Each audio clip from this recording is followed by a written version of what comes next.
Welcome to Victoria Memorial হল। Victoria Memorial হল বা ভিক্টোরিয়া স্মৃতিসৌধ পশ্চিমবঙ্গের কলকাতায় অবস্থিত রানী ভিক্টোরিয়ার একটি স্মৃতিসৌধ। উল্লেখ্য, ভিক্টোরিয়া ভারতের সাম্রাজ্ঞী উপাধির অধিকারী ছিলেন। আগাগোড়া শ্বেতপাথরের তৈরি মহারানী ভিক্টোরিয়ার নামাঙ্কিত এই স্মৃতিসৌধটি বর্তমানে একটি জাতীয় প্রদর্শনীশালা, জাদুঘর এবং কলকাতার অন্যতম গুরুত্বপূর্ণ পর্যটনের আকর্ষণ কেন্দ্র।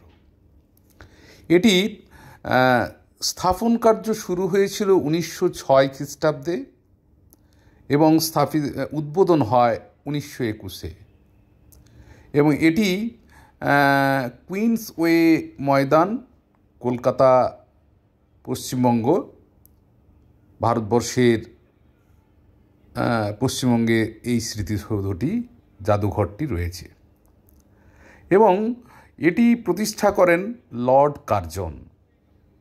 এখন বর্তমানে ভারত সরকারের তত্ত্বাবধানে এই স্মৃতিসৌধটি পরিচালিত হচ্ছে এবং বছরে প্রায় 1 কোটির বেশি মানুষ এই জাদুঘরটিকে পরিদর্শন করেন এবং এই জাদুঘরের ভেতরে বিভিন্ন ধরনের চিত্রশৈলী রয়েছে, বিভিন্ন ধরনের প্রাচীন মূর্তি রয়েছে এবং বিভিন্ন ধরনের নকশা দেয়ালের মধ্যে অঙ্কিত রয়েছে। বেলফাস্ট সিটি হলের স্থাপত্যশৈলীর আদলে ভিক্টোরিয়া স্মৃতিসৌধের নকশা প্রস্তুত করেন স্যার উইলিয়াম এমারসন। প্রথমে তাকে ইতালির রেনেসাঁ স্থাপত্যশৈলীর স্মৃতিসৌধের নকশা প্রস্তুত করতে বলা হলেও তিনি শুধুমাত্র ইউরোপীয় স্থাপত্যশৈলীর প্রয়োগের বিরোধিতা করেন এবং ইন্দো সারেশীয় শৈলীর সঙ্গে মুঘল উপাদান যুক্ত করে মূল স্মৃতিসৌধের নকশা তিনি প্রস্তুত করেন। ভিক্টোরিয়া স্মৃতিসৌধের উত্তর দিকে অবস্থিত কুইন্সওয়ে, তারপর বিস্তীর্ণ ব্রিগেড প্যারেড গ্রাউন্ড ময়দান, দক্ষিণে আচার্য জগদীশচন্দ্র বসু রোড রয়েছে, তারপর SSKM হাসপাতাল পূর্বে, কলকাতার বিখ্যাত Saint Paul's Cathedral, MP Birla Taramandal, Academy of Fine Arts, Rabindra Sadan, Kolkata race course Maidan এই ভিক্টোরিয়াকে কেন্দ্র করে ঘিরে রয়েছে এবং এই ভিক্টোরিয়ার বিভিন্ন প্রান্তে বিস্তীর্ণ এলাকা জুড়ে এখানে একাধিক বড় বড় জলাশয় রয়েছে, যে জলাশয়কে কেন্দ্র করে এখানে পার্ক স্থাপত্যশৈলীর একটা ব্যাপক প্রাধান্য এই ভিক্টোরিয়াকে কেন্দ্র করে রয়েছে।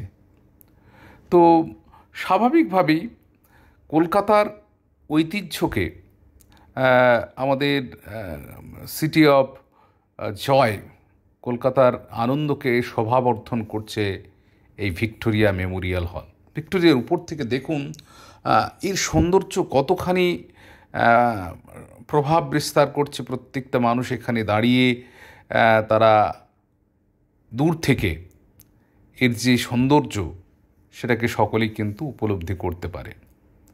এছাড়া এই যে ভিক্টোরিয়ার দেয়াল যে শ্বেত পাথরের এবং এই পাথরের যে স্বচ্ছতা এবং সুন্দরভাবে স্মৃতিসৌধটিকে একটা বিশ্বের অন্যতম প্রতীকী রূপে এখানে প্রতিভাত হচ্ছে আমাদের এই ভিক্টোরিয়া মেমোরিয়াল হল। ভিক্টোরিয়া মেমোরিয়াল হলের যাবতীয় পরিবেশ এবং তার যে বিস্তীর্ণ এলাকার যে বাগান বা মাঠ স্বাভাবিকভাবে এখানে ভ্রমণ পিপাসু মানুষদেরকে আকর্ষিত করে এবং প্রত্যেককেই কলকাতা মানেই ভিক্টোরিয়া মেমোরিয়াল হলকে আসা, কলকাতা মানেই এই ভিক্টোরিয়ার প্রান্তকে ঘুরে দেখা এবং তার সাথে সাথে প্রাচীন ইতিহাসের যে সন্ধান, ইতিহাস সম্পর্কে জানার যে আকাঙ্ক্ষা, সেটা সকলেই কিন্তু গ্রহণ করে। তাই স্বাভাবিকভাবে রানী ভিক্টোরিয়ার মূর্তিও রয়েছে এখানে ভিক্টোরিয়া মেমোরিয়াল হলের সামনে, এবং এই স্মৃতিসৌধটি এখন ভারতবর্ষের একটা অন্যতম স্মৃতিসৌধরূপে পরিগণিত হয়। স্বাভাবিকভাবেই এই স্মৃতিসৌধকে কেন্দ্র করে কলকাতার অন্যতম যে পর্যটন ক্ষেত্র, এবং এখানে প্রায় বছরে 1 কোটির বেশি মানুষ আসেন এবং ওনারা এই উপলব্ধি করেন। সবাইকে আসার জন্য আহ্বান রাখছি। ধন্যবাদ।